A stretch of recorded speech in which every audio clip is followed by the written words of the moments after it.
நாம இன்றைக்கி எந்த படத்தை பற்றின ரிவ்யூ பார்க்க போகிறோம் அப்படின்னு பார்த்தீங்கன்னா பராரி அப்படிங்கிற படத்தை பற்றின ரிவ்யூ தான் பார்க்க போகிறோம். ஸோ ரிவ்யூக்குள்ளே போகணும்னா நம்ம சேனல் சப்ஸ்கிரைப் பண்ணிங்க அப்படி லைக் போட்டோம். இந்த படத்துடைய கதை என்ன அப்படின்னு பார்த்தீங்கன்னா, ஒரு ஊர், அந்த ஊரில் வந்து 2 ஜாதி சமூகத்தை சேர்ந்தவங்க, ஒருத்தவங்க வந்து ஆதிக்க சமூகமாக இருக்காங்க, இன்னொருத்தவங்க வந்து இன்னொரு வகையான சமூகத்தை சேர்ந்தவங்க இருக்காங்க. ஹீரோ வந்து அந்த இன்னொன்று ரொம்ப பிற்படுத்தப்பட்ட ஒரு கொடுக்கப்பட்ட சமூகத்தை சேர்ந்தவராக அவர் இருக்கார். ஸோ அந்த ஆதிக்க ஜாதிக்கும் இவங்களுக்கும் அடிக்கடி பிரச்சனை வந்துக்கிட்டே இருக்குது.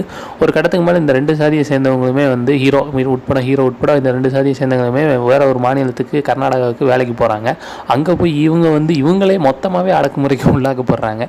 ஸோ இங்கே என்னடா நம்ம ஜாதி சண்டை போட்டுட்டு நம்ம ஒருத்தர் வெறுத்துட்டு இருந்தோம், ஆனால் இங்கே வந்து அது நிலமை அப்படி தலைகீழாக இருக்குது, நம்ம எல்லாத்தையும் ஒரே மாதிரி இது பண்ணுறாங்க அப்படிங்கிற மாதிரி.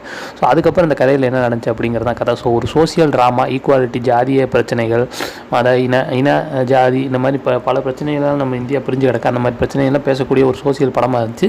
ஸோ எனக்கு ரொம்பவே பிடிச்சிருந்துச்சு. ட்ரை பண்ணி பாருங்கள். கண்டிப்பாக உங்களுக்கும் கண்டிப்பாக பிடிக்கும்னு நினைக்கிறேன். இதுக்கு எவ்வளோ ரேட்டிங் கொடுக்கலாம்? 5க்கு வந்து 3 கொடுக்கலாம். ட்ரை பண்ணி பாருங்கள்.